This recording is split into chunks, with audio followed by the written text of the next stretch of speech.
Elena, salamat sa lahat. Pero kailangan mong intindihin, ang mga pasyente mo ang unang nakapansin.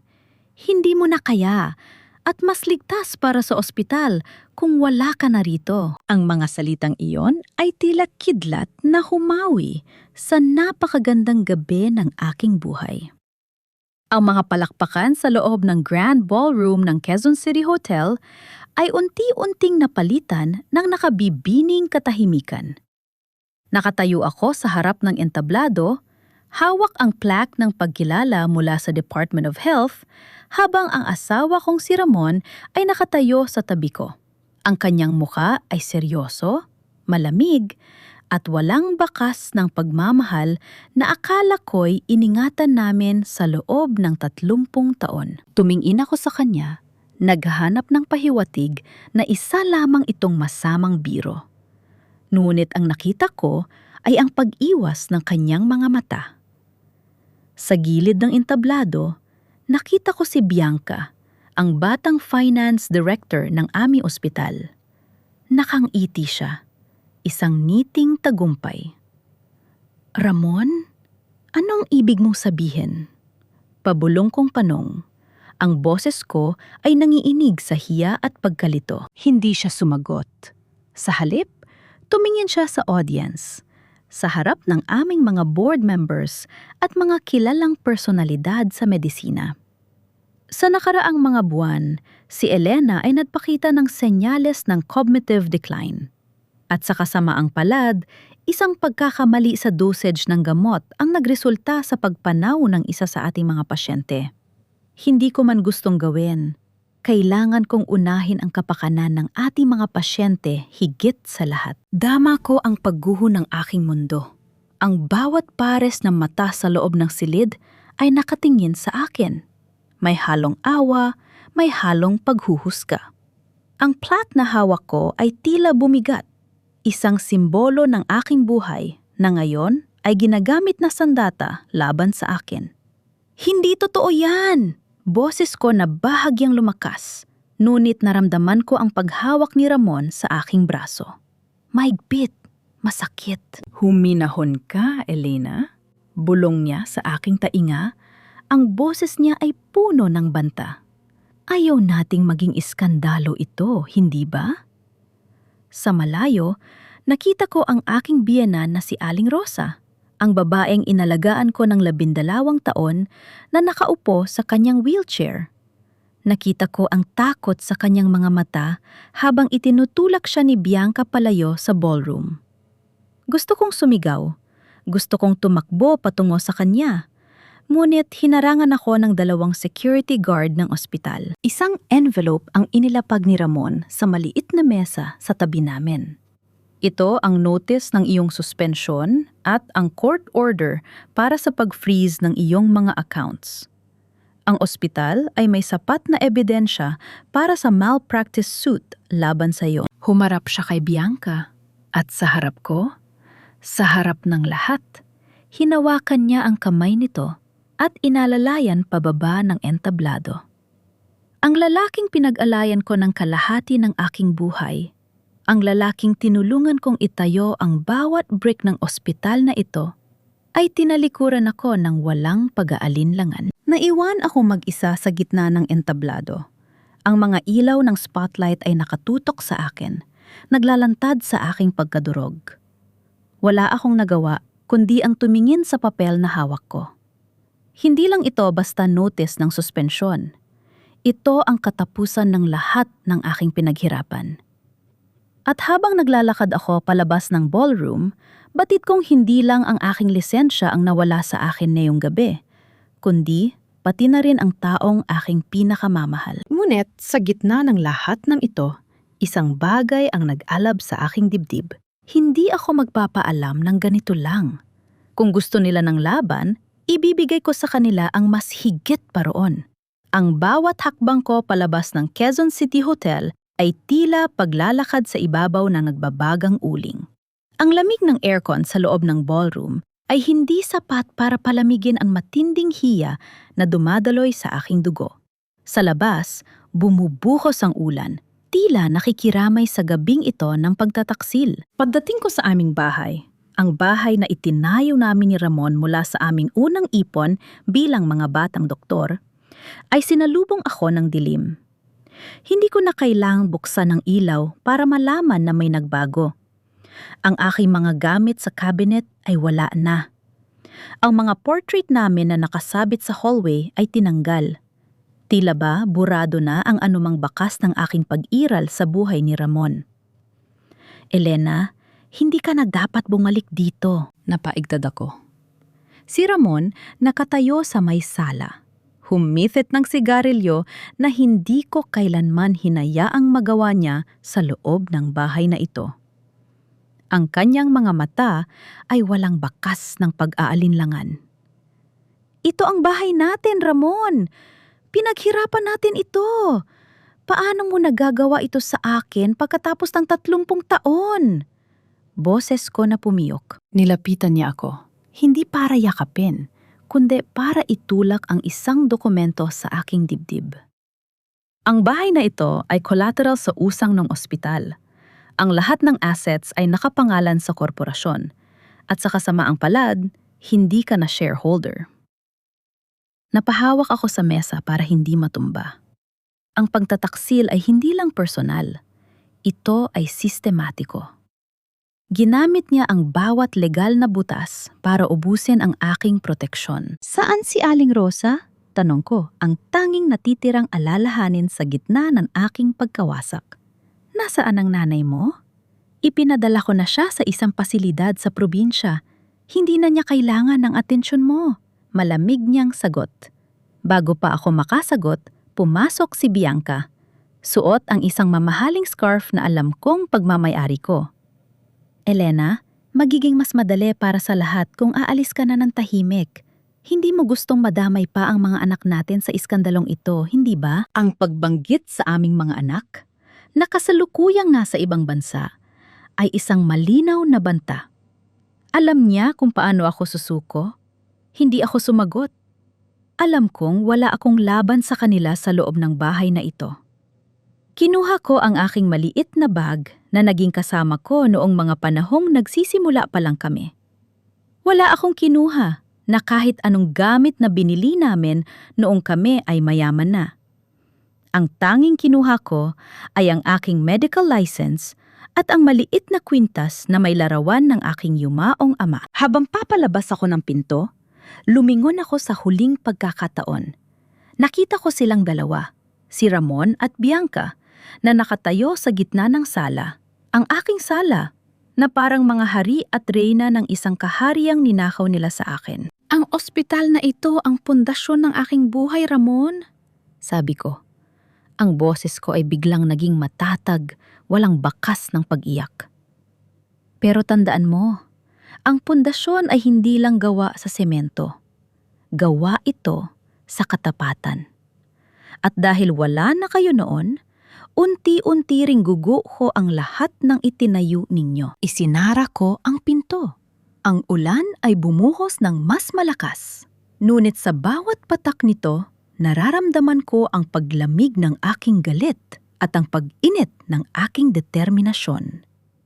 Walang pera, walang tirahan, walang lisensya, ngunit buhay ako. At iyon ang kanilang malaking pagkakamali. Sumakay ako sa isang taxi. Sa bus station, sabi ko sa driver. Saan po sa probinsya, ma'am? Sa Pampanga. Sa bahay ng tatay ko. Habang papalayo ang sasakyan, nakita ko sa side mirror ang ilaw ng aming bahay na unti-unting lumiliit. Doon, sa ilalim ng ulan ng Quezon City, iniwan ko ang aking nakaraan. Sa probinsya, sa lumang tienda ng aking ama, sisimulan ko ang pagbawi sa lahat ng kinuha nila sa akin. Ang lumang tienda sa San Fernando, Pampanga, ay tila isang nakalimutang kabanata ng aking nakaraan. Amoy alikabok, tuyong damo at lumang kahoy. Ito ang sari-sari store na itinayo ng aking ama bago siya pumanaw. Ang lugar kung saan ko natutunan na ang bawat pisong kinikita ay bunga ng pawis at katapatan. Pagbukas ko ng pinto, sinalubong ako ng tahimik na alikabok na sumasayaw sa ilalim ng sinag ng araw. 10 taon na ang nakalilipas simula noong huling beses akong nakatapak dito. Noon, isa akong doktor na may suot na mamahaling alahas. Ngayon, ako ay isang babaeng tumatakas mula sa sarili niyang asawa. Elena, ikaw ba yan? Isang pamilyar na boses ang nagmula sa likod. Si Mang Tino, ang matagal na katiwala ng aking ama. Ang kanyang mukha ay mas kulubot na, ngunit ang mga mata niya ay nananatiling matalas.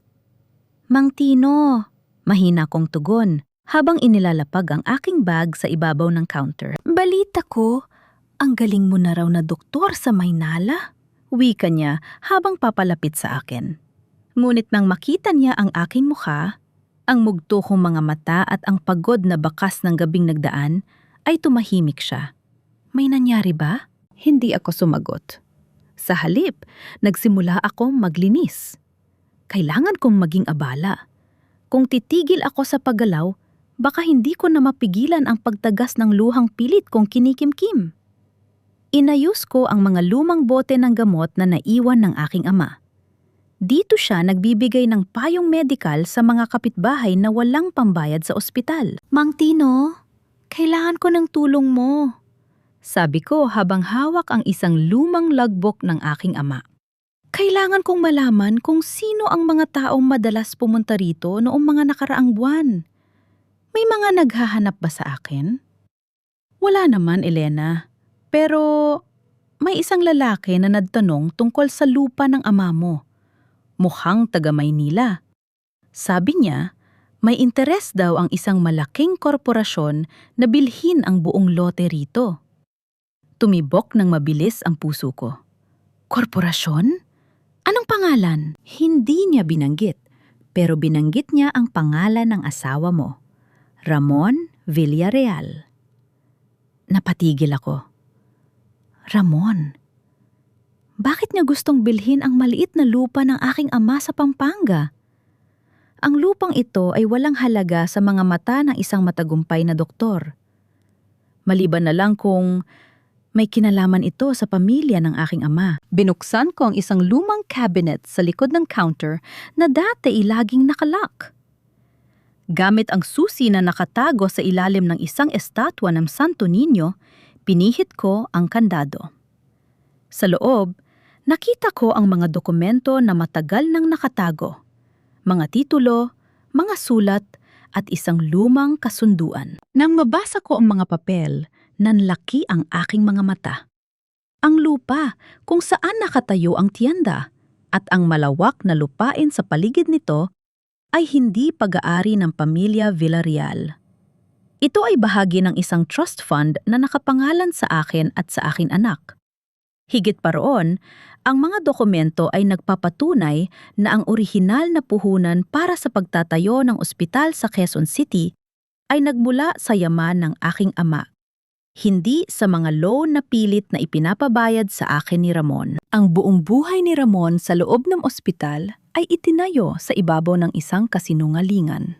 Ginamit niya ang ari-arian ng aking ama bilang collateral para sa sarili niyang mga pagkakamali sa negosyo. Mang Tino, tawag ko. Ang boses ko ay puno ng bagong lakas. Hindi lang pala nila ako ninakawan ng karangalan, ninakawan nila ako ng kinabukasan. Kinuha ko ang aking cellphone. Patay ito dahil inubos ko ang baterya sa kakamonitor ng mga balita tungkol sa ospital. Ini-charge ko ito at nag-search ng isang pangalan, Bianca de la Cruz. Habang naglo-load ang resulta, isang mensahe ang pumasok sa aking phone mula sa isang unknown number. Alam namin kung nasaan ka, Elena. Huwag kang magkakamaling lumaban dahil mas malaki ang mawawala sa'yo kaysa sa ospital. Nanginginig ang aking mga kamay, ngunit hindi dahil sa pakot. Ito ay dahil sa galit. Hindi sila natatakot sa akin. Natatakot sila sa kung ano ang maaari kong matuklasan. Inilabas ko ang lumang logbook ng aking ama at nagsimulang magsulat. Ngayon, hindi na ako ang asawang iniwan. Ako na ang doktor na magbubunyag ng katotohanan. Ang gabi sa Pampanga ay tahimik. Ngunit sa loob ng maliit na kwarto sa likod ng tienda, ang aking isipan ay maingay. Paulit-ulit kong pinapanood ang video clip na nakuha ko mula sa isang lumang laptop na itinago ng aking ama. Isang backup file ng mga CCTV na dati ko nang nakalimutan ang tungkol sa mga server ng ospital. Isang araw bago ako mapatalsik, nagpadala ang yumaong yaya ng aking mga anak, si Manang Sol, ng isang flash drive. Hindi ko ito napansin noon dahil sa dami ng trabaho. Ngayon, sa ilalim ng malamlam na ilaw ng lampara, isinaksak ko ito. Ang unang file ay isang video. Si Manang Sol, bakas ang takot sa kanyang mukha, ay nakaupo sa isang madilim na silid. Doc Elena, kung napapanood mo ito, ibig sabihin ay wala na ako. Pilit akong pinapapirma ni Sir Ramon sa isang dokumento na nagsasabing ikaw ang nag-utos na bawasan ang dosage ng gamot ng pasyenteng si Mr. Santos. Hindi ko kaya. Alam kong inosente ka. Tumulo ang luha ko. Si Mr. Santos, ang pasyenteng sinabi nilang pinatay ko. Narinig ko sila ni Bianca. Patuloy ni Manang Sol sa video. Ang boses ay pabulong. Hindi talaga namatay si Mr. Santos. Inilipat siya sa isang facility sa Batangas. Ang record na namatay siya ay ginamit nila para makakuha ng malaking insurance claim na pambayad sa mga nalugi nilang investment. Doc, gamitin mo ang file na ito. Nandito ang mga pangalan ng mga taong kasabwat nila. Isang listahan ng mga pangalan ang lumabas sa screen. Karamihan ay mga empleyado sa admin na paborito ni Bianca. Ang dibdib ko ay tila sinasaksak ng matatalim na karayom. Hindi lang pala pagnanakaw ng pera ang ginawa nila. Ginamit nila ang pangalan ko, ang aking lisensya at ang aking dangal para pagtakpan ang kanilang kriminal na gawain. Ang aking buong karera ay binuo sa loob ng 3 dekada at sa isang iglap, ginawa nilang mitsa ito ng aking pagkawasak. Biglang tumunog ang aking telepono. Isang video call mula sa isang unknown number. Pagkapindot ko, nakita ko si Ramon. Nakaupo siya sa aking dating opisina sa ospital. Ang mga paa ay nakapatong sa aking mesa. Elena, alam ko ang ginagawa mo sa Pampanga. Wika niya.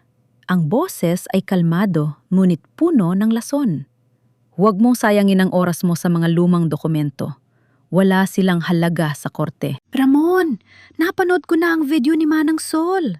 Sagot ko. Tinitigan ko siya ng maigi sa screen. Alam ko na ang tungkol kay Mr. Santos. Alam ko na buhay siya. Sandaling tumahimik ang paligid sa kabilang linya. Nakita ko ang pagbabago sa mukha ni Ramon. Ang kayabangan ay napalitan ng isang bahagyang pangamba. Isang imahinasyon lang yan, Elena. Sinasabi ko na nga ba, hindi ka na talaga nasa tamang katinuan. Sagot niya at biglang pinutol ang tawag. Ngunit huli na. Ang pagbabago sa kanyang ekspresyon ay sapat na patunay na totoo ang lahat. Lumabas ako ng kwarto at huminga ng malalim. Ang hangin ng probinsya ay sariwa, taliwas sa nakakasulasok na baho ng mga kasinungalingan sa Maynila. Hindi na ako ang babaeng umiiyak sa harap ng madla noong gabi ng Vinzan. Ngayon, hawak ko na ang unang piraso ng puzzle. Mang Tino. Tawag ko sa matandang katiwala na kasalukuyang nagbabantay sa labas.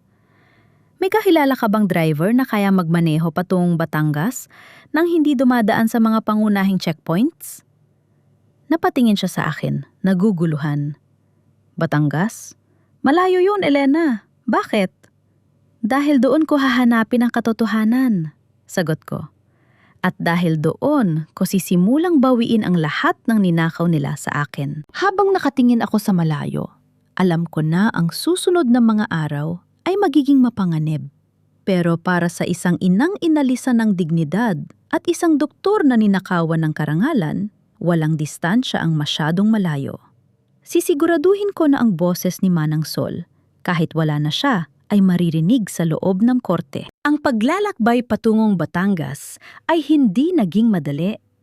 Sa loob ng lumang jeep ni Mang Tino, nilalakbay namin ang mga liblib na kalsada. Iniiwasan ang anumang atensyon.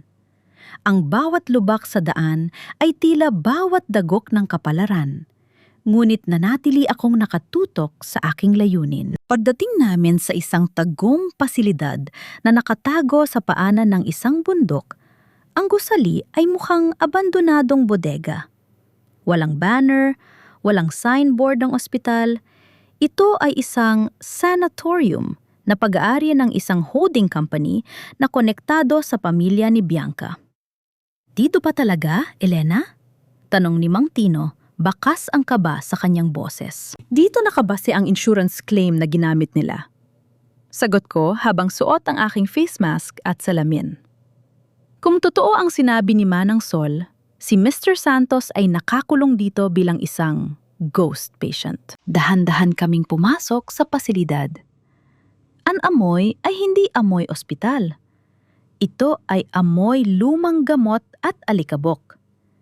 Sa tulong ng aking medical ID na hanggang ngayon ay dala ko pa rin, bagaman suspendido na ang lisensya ko, ang mga lumang security card ay gumagana pa sa mga sistemang konektado sa database ng ospital.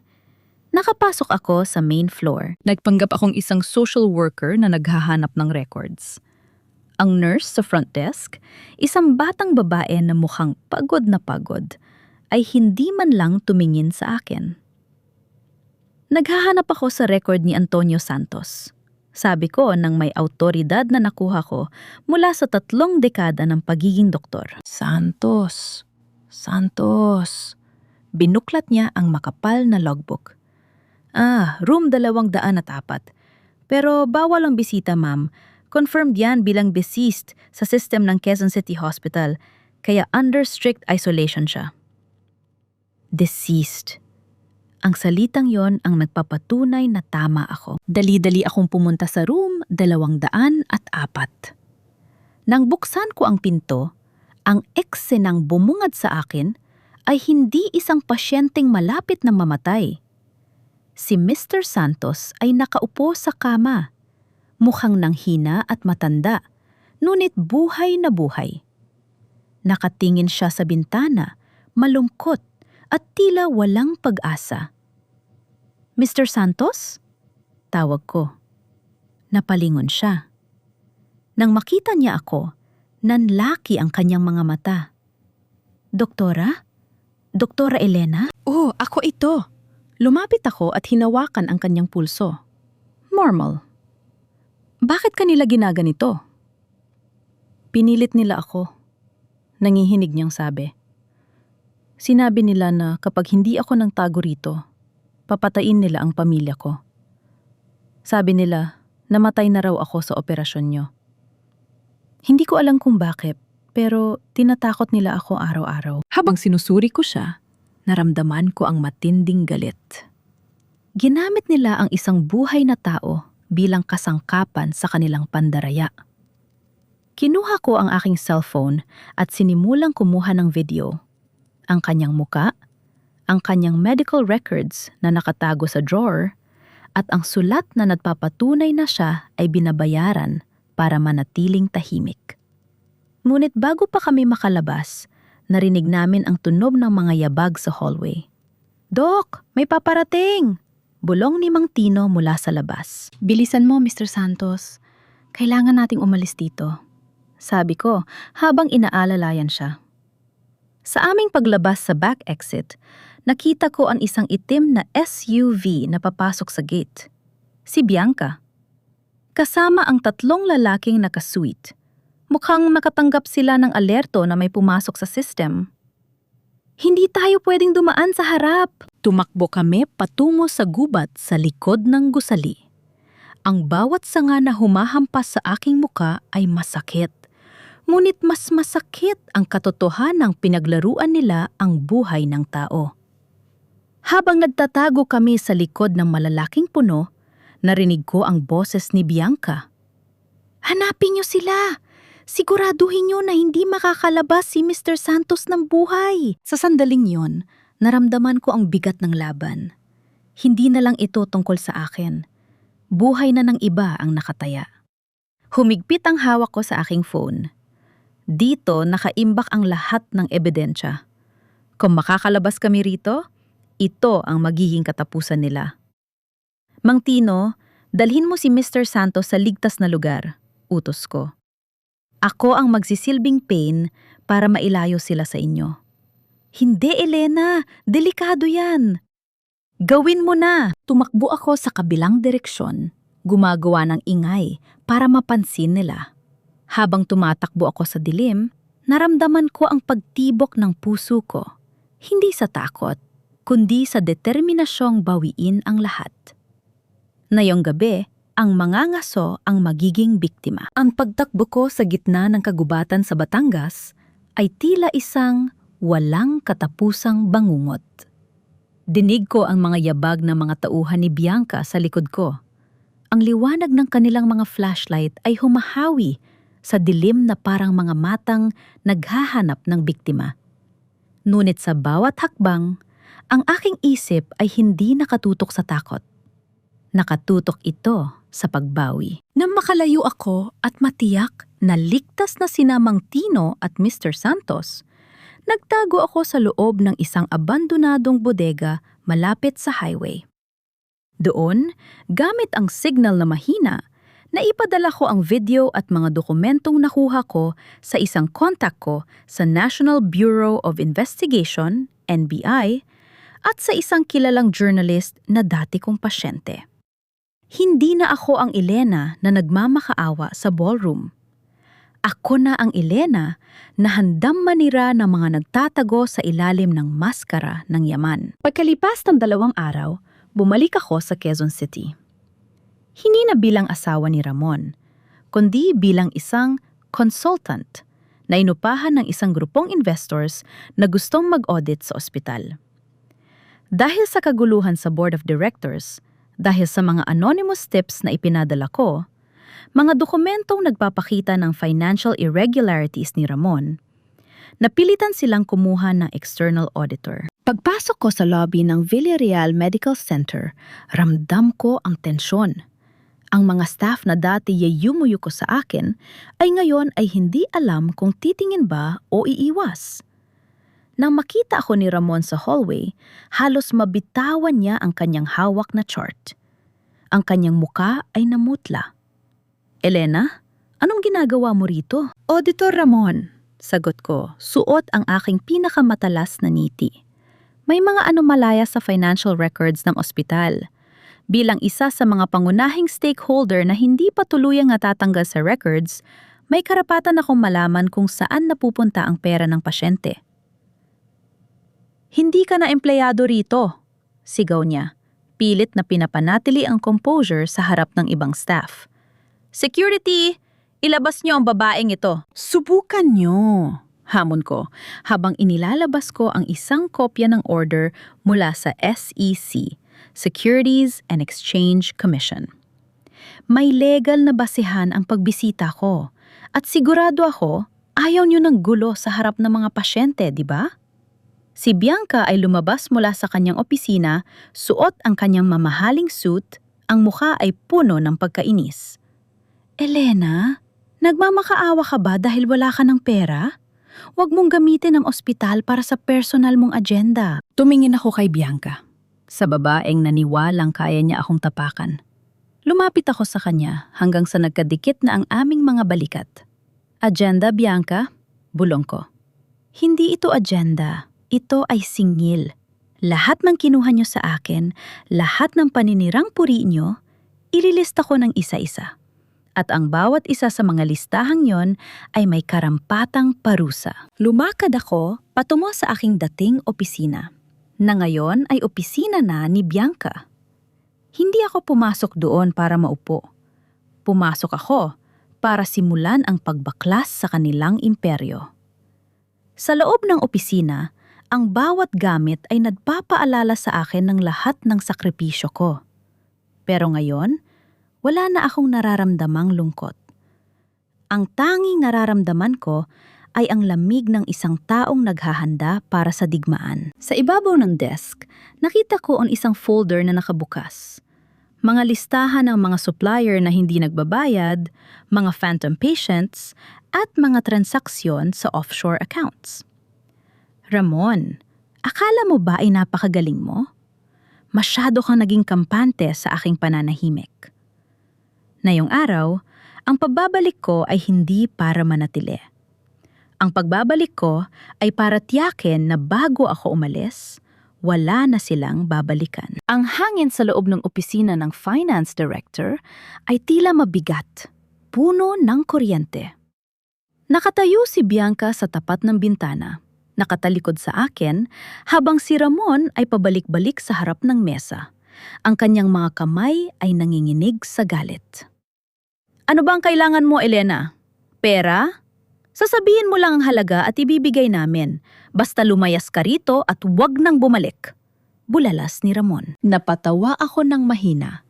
Isang tawa na walang halong saya. Naupo ako sa silya sa tapat nila. Ang silyang dati kong inuupuan ng 12 taon. Pera? Akala mo ba yun lang ang nawala sa akin, Ramon?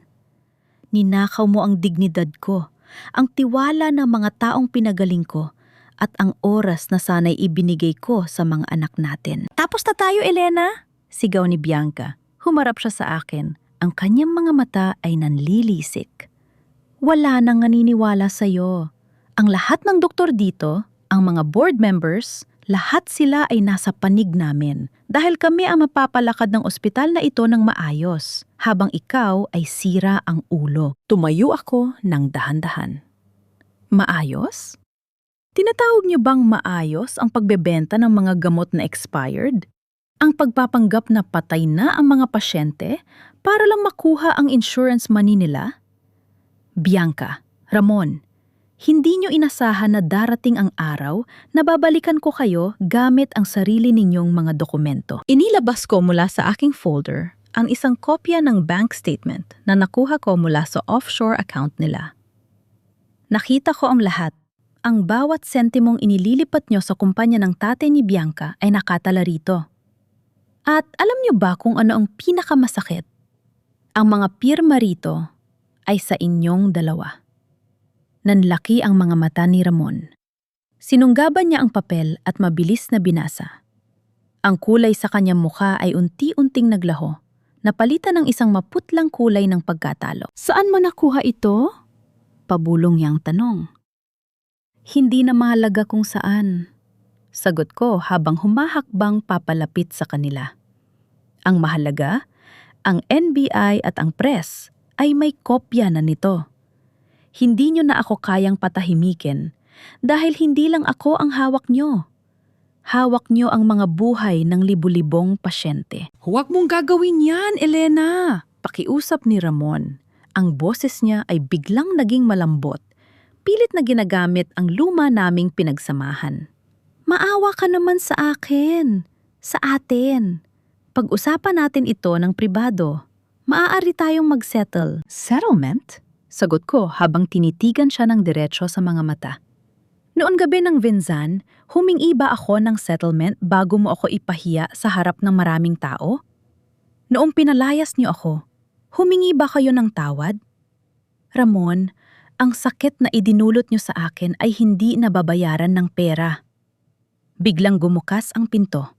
Pumasok ang isa sa mga board members, kasunod ang 2 opisyal ng NBI, Dr. Ramon Villarreal at Miss Bianca de la Cruz. Wika ng opisyal. May warrant of arrest kayo para sa kasong estafa at falsification of public documents.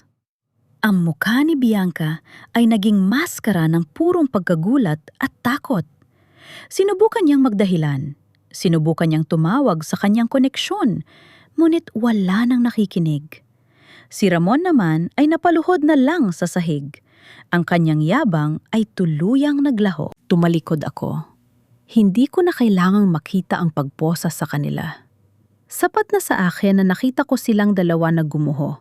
Hindi dahil sa paninira ko, kundi dahil sa sarili nilang kasakiman. Habang naglalakad ako palabas ng ospital, ang bawat hakbang ay magaan.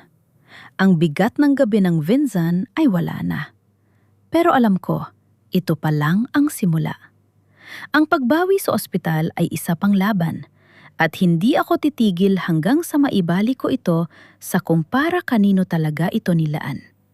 Para sa mga taong nangangailangan ng tunay na pagmamalasakit. Ang pagkakadadadip kina Ramon at Bianca ay mabilis na kumalat sa buong ospital. Para apoy na tumutupok sa tuyong damo. Ang mga kawani na dati ay hindi ako pinapansin, na yon ay nagbubulungan sa bawat sulok. Ang kanilang mga mata ay puno ng pagkamangha at takot. Ngunit hindi pa rito natatapos ang aking laban. Ang susunod na hakbang ay ang paglilinis sa pangalan ng ospital at ang pagbawi sa pagmamay-ari nito. Tinipon ko ang buong board of directors sa main conference room. Sa loob ng silid na ito, kung saan dati ay pinagtatawanan at minamaliit nila ang aking mga desisyon, na yon ay nakaupo sila ng tahimik, naghihintay ng aking susunod na hakbang. Alam ko ang iniisip ninyo, panimula ko. Ang boses ko ay matatag at malinaw. Iniingatan ninyo ang reputasyon ng Villarreal Medical Center. Pero ang reputasyon na yan ay nabahiran na ng kasinungalingan ni Ramon. Ipinakita ko sa kanila ang mga dokumentong natagpuan ko sa tienda ng aking ama sa Pampanga. Ang ospital na ito ay hindi itinayo sa pamamagitan ng mga loan na ginamit ni Ramon para sa kanyang personal na luho. Ito ay itinayo gamit ang trust fund na ipinamana ng aking ama, na siyang tunay na may-ari ng lupang kinatatayuan nito.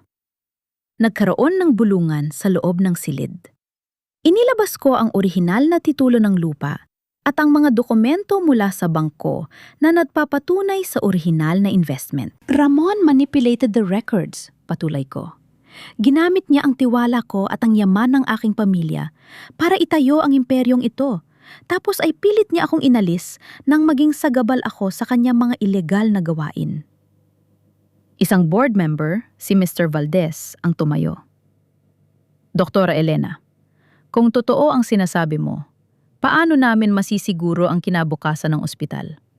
Ang mga investors ay nag-aalala sa reputasyon natin. Sa pamamagitan ng pagbabalik sa orihinal na misyon nito, sagot ko.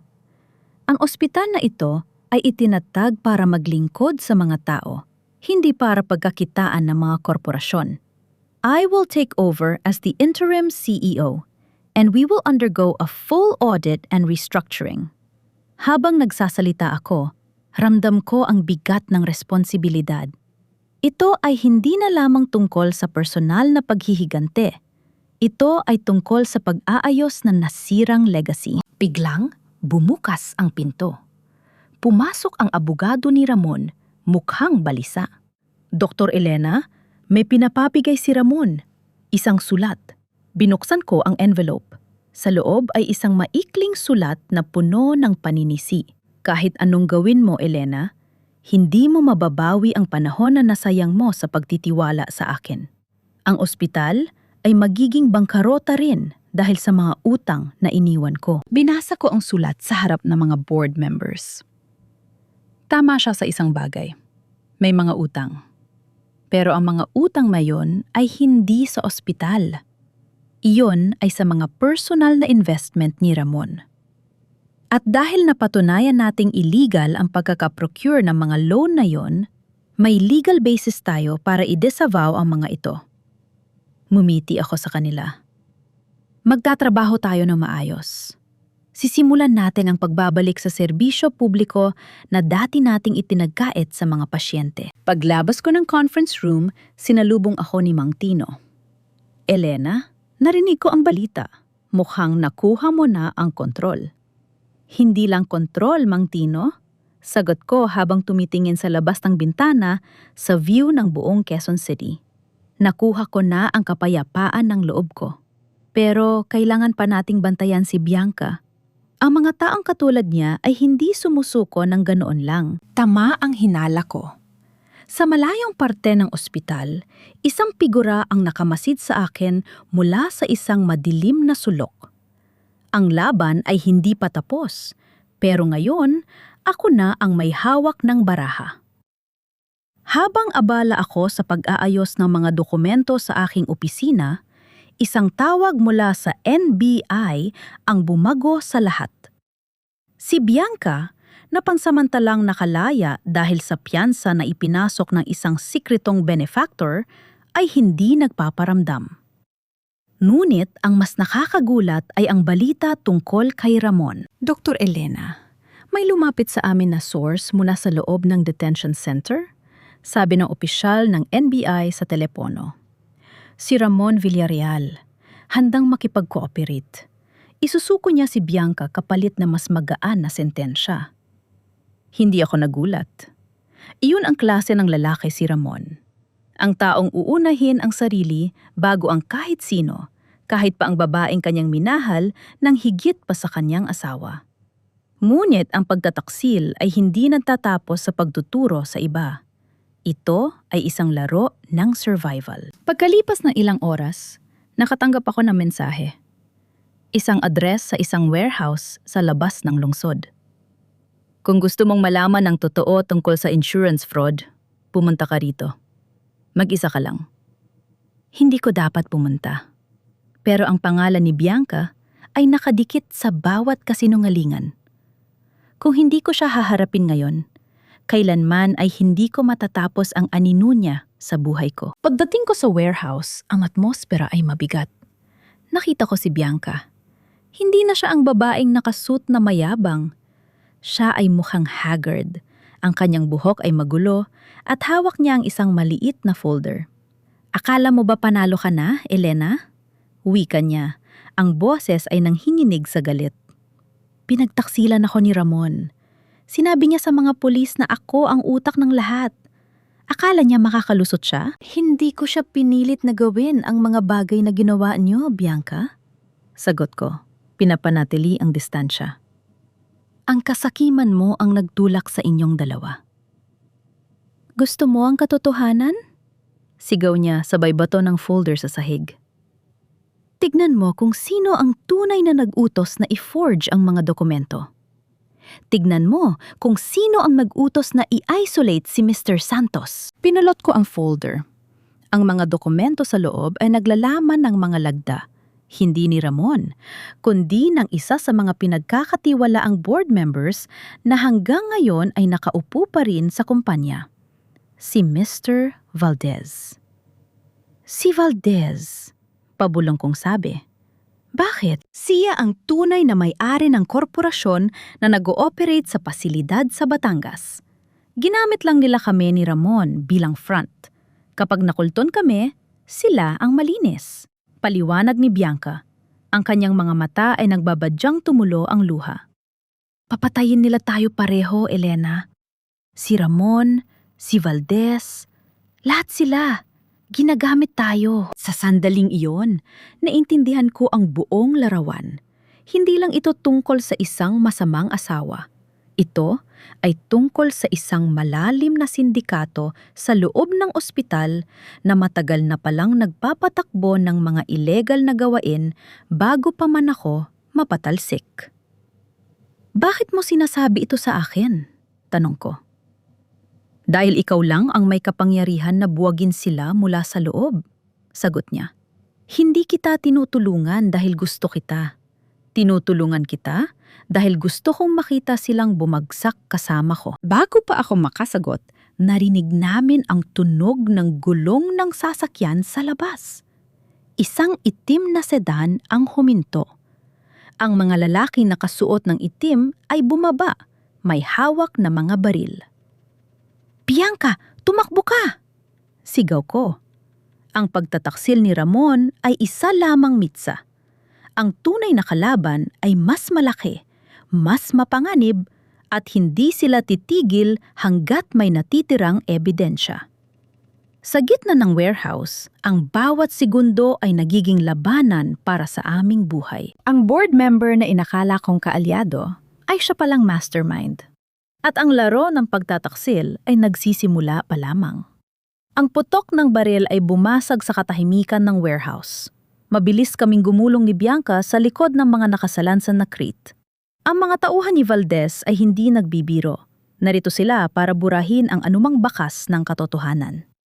Dito! Hila ko kay Bianca patungo sa isang maliit na vent sa likuran. Bakit mo ako inililigtas, Elena? Hingal na tanong ni Bianca habang bakas sa kanyang muka ang matinding pagkalito. Dapat ay hinayaan mo na lang akong mamatay.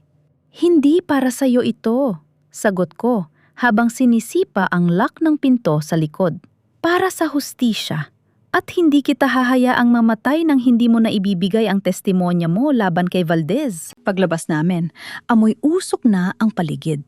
Napalingon ako sa warehouse. Sinisimulan na nilang sunugin ang gusali. Alam ko na ang nakapaloob doon ay ang mga orihinal na record ng mga pasyente na magpapatunay sa insurance fraud. Kailangan nating bumalik, sigaw ko. Baliw ka na ba? Mapapahamak tayo. Hindi ko siya pinansin. Gamit ang fire extinguisher na nakita ko sa labas, binalot ko ang aking sarili ng basang jacket at sumugod pabalik sa apoy. Ang init ay nakakasulasok. Ang usok ay humahampas sa aking baga, ngunit ang bawat hakbang ko ay puno ng determinasyon. Alam ko kung saan nakatago ang hard drive na naglalaman ng digital copy ng lahat ng transaksyon. Nasa loob ng apoy, nakita ko ang cabinet na bakal. Doon, sa gitna ng mga naglalagablab na kahoy, nakuha ko ang hard drive. Ngunit habang pabalik ako sa pintuan, isang malaking beam ang gumuho na humarang sa aking daan. Ang aking paa ay naipit. Elena! Narinig ko ang sigaw ni Bianca mula sa labas. Umalis na kayo! Sigaw ko habang sinusubukang hilahin ang aking paa. Ang apoy ay papalapit na. Sa sandaling yon, nakita ko ang isang figura na tumatakbo patungo sa akin mula sa gitna ng usok. Si Mang Tino. Hawakan mo ang kamay ko, Elena! Sigaw niya. Gamit ang isang bakal na bar, ipinuwersa niya ang pag-angat sa beam. Sa isang mabilis na kilos, nakahulagpos ako. Hindi na namin hinintay ang pag-collapse ng buong gusali. Tumakbo kami ng mabilis patungo sa direksyon ni Bianca. Pagbagsak namin sa damuhan, nakita namin ang paglamon ng apoy sa warehouse. Ang lahat ng ebidensya na pisikal ay naging abo na. Pero habang nakahawak ako sa hard drive na nasa loob ng aking bulsa, naramdaman ko ang kakaibang katahimikan. Nakuha mo? Tanong ni Bianca, ang kanyang mga mata ay nanlaki sa gulat. Oo, sagot ko, habang kinukuha ang aking telepono. Tumawag ako sa NBI. Nasa akin na ang lahat ng kailangan nyo. Habang papalayo ang mga sirena ng bumbero at pulis, nakita ko si Valdez sa malayo, nakatayo sa tabi ng kanyang sasakyan. Mukhang nagtataka kung bakit kami nakalabas ng buhay. Hindi niya alam na ang kanyang pagkakamali ay ang pag-aakalang ang apoy ang magtatapos sa lahat. Ngunit ang apoy ay hindi lang sumira sa warehouse. Nilamon din nito ang natitirang takot sa aking puso.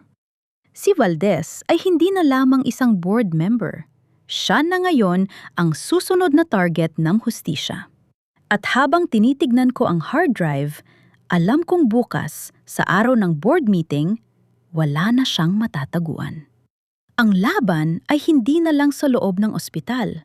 Ito ay laban na para sa katotohanan na hindi kayang sunugin ng anumang apoy. Ang araw ng board meeting ay hindi parang ordinaryong pagpupulong. Ang lobby ng Villarreal Medical Center ay dinagsa ng mga media outlets matapos kumalat sa social media ang video ng warehouse fire at ang mga link tungkol sa sindikatong nagpapatakbo ng mga ghost clinics. Pumasok ako sa conference room nang may dalang isang laptop at ang hard drive na halos kumitil sa buhay ko. Si Mr. Valdez ay nakaupo sa dulo ng mahabang mesa. Mukhang kalmado pa rin, subalit ang bawat galaw niya ay pilit na pagtatago sa kaba. Dr. Elena, may karapatan ka bang mag-present sa ganitong setting?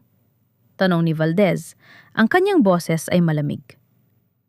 Lahat ng mga paratang mo ay based sa mga dokumentong hindi pa naman verified. Verified na ang lahat, Mr. Valdez. Sagot ko habang isinasaksak ko ang hard drive sa projector. Sa malaking screen, lumabas ang mga file.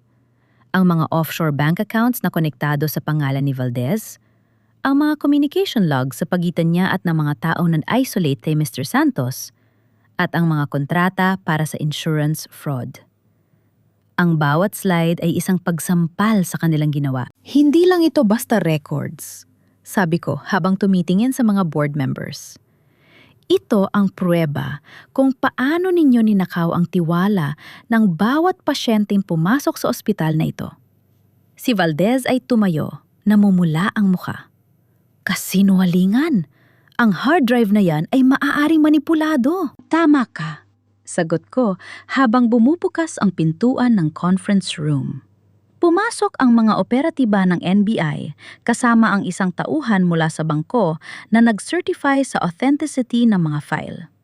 Kaya naman may dala kaming forensic expert para patunayan na ang lahat ng ito ay galing sa server ng inyong mga dummy companies. Nakita ko ang pagbagsak ng balikat ni Valdez. Ang lahat ng kanyang kapangyarihan, ang lahat ng kanyang koneksyon ay tila bula na naglaho sa loob ng isang iglap. Sa labas ng pinto, nakita ko si Bianca, na ngayon ay kasama ng mga awtoridad bilang state witness. Ang kanyang muka ay walang emosyon, ngunit ang kanyang mga mata ay nakapako kay Valdez. Siya! Bulong ni Bianca nang ituro niya si Valdez sa harap ng mga pulis.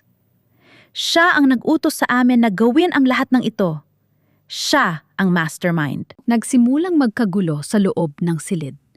Ang mga board members ay nagsimulang magsisihan, pilit na inilalayo ang kanilang sarili sa anomalya. Si Valdez ay hindi na nakapagsalita nang pusasan siya ng mga operatiba. Habang inilalabas siya, huminto siya sandali at tumingin sa akin. Akala mo ba tapos na ito, Elena? Sabi niya ng pabulong. Marami pang tulad ko sa industriyang ito. Hindi mo mababago ang sistema. Hindi ko kailangang baguhin ang buong sistema ngayon. Sagot ko ng mahinahon. Kailangan ko lang itama ang sa atin. At ito ang simula. Nang lumabas na ang lahat, naiwan akong mag-isa sa conference room. Tahimik na. Ang tanging naririnig ko ay ang mahinang ugong ng aircon. Naupo ako sa silya sa dulo ng mesa. Ang silya na dati inuokupan ni Ramon, ang silya na pinag-awayan at pinag-agawan. Ngunit sa pagkakataong ito, wala na akong nararamdamang pangangailangang hawakan ito. Nakuha ko na ang hustisya. Ang mga taong nagdulot ng sakit sa akin ay nasa kamay na ng batas. Pero ang pinakamahalaga sa lahat, ang ospital, ang aking pinaghirapan, ay malinis na. Ramdam ko ang pagod, pero ito ay pagod na may kasamang kapayapaan. Ang susunod na yugto ay ang pag-aayos sa kung ano ang nasira. At alam kong kaya ko na yon. Dahil sa pagkakataong ito, hindi ko na kailangang gawin ang lahat ng mag-isa. 6 na buwan na ang nakalipas mula noong gabi ng paghatol. Ang Quezon City ay muling nagliwanag, ngunit sa pagkakataong ito, hindi dahil sa mga marangyang party, kundi dahil sa pagbabago sa Villarreal Medical Center na ngayon ay kilala na bilang Pag-asa Community Hospital. Nakatingin ako sa labas ng aking bintana. Ang mga pasyente sa ibaba ay muling nakakangiti. Ang mga bayarin ay mas abot kaya na, at ang bawat medical mission na aming inilulunsad ay tinutulungan ng mga volunteer doctors na naniniwala muli sa YIDOC.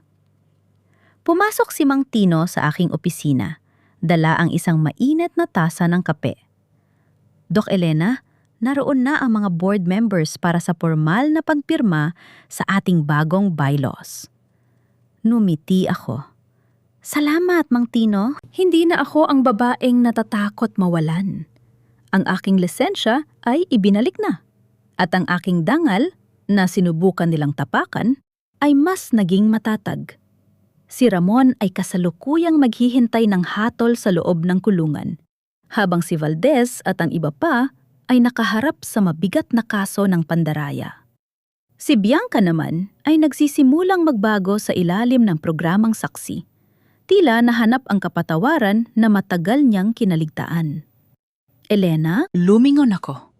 Si Aling Rosa, ang aking biyanan, ay nakaupo sa kanyang wheelchair, nakangiti sa akin. Kahit hindi na siya nakakapagsalita ng malinaw, ang kanyang mga mata ay nagsasabing proud siya sa akin. Ang pagmamahal ko sa kanya ay hindi nagbago. Siya ang tanging pamilya ni Ramon na pinili kong huwag talikuran. Nanay, masaya ka ba? Tanong ko habang lumalapit sa kanya. Tinapit niya ang aking kamay. Iyon lang ay sapat na. Nang gabing iyon, nagtungo ako sa lumang simbahan sa labas ng lungsod. Hindi ako nanalangin para sa paghihigante. Nanalangin ako para sa kapatawaran. Hindi dahil karapat-dapat sila, kundi dahil kailangan kong palayain ang sarili ko mula sa pait ng nakaraan. Ang pagpapatawad ay hindi nangangahulugang paglimot. Ito ay ang desisyon na hindi nahayaan ang nakaraan na diktahan ang aking hinaharap. Habang naglalakad ako pa uwi, nakita ko ang refleksyon ko sa salamin ng isang tindahan. Hindi na ang babaeng pagod at durog ang nakikita ko. Nakita ko ang isang doktor, isang leader, at higit sa lahat, isang babaeng naging matapang para sa kanyang sarili.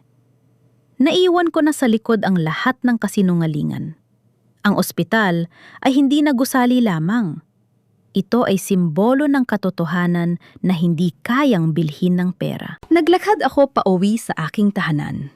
Isang simpleng unit na malapit sa ospital. Sa pagbukas ko ng pinto, sinalubong ako ng tahimik na gabi. Walang Ramon na naghihintay. Walang mga kasinungalinan. Tanging ang sarili ko lang, ang aking kapayapaan, at ang bukas na puno ng pag-asa. Hindi ko man napanatili ang perpektong pamilya na akala ko'y mayroon ako. Nakuha ko ang isang bagay na mas mahalaga, ang sarili ko. At sa dulo ng lahat, iyon ang pinakamahalagang tagumpay. Ang kwento ko ay hindi natapos sa pagbagsak. Ito ay nagsimula sa pagbangon. At ngayon, handa na akong simulan ang susunod na kabanata ng aking buhay.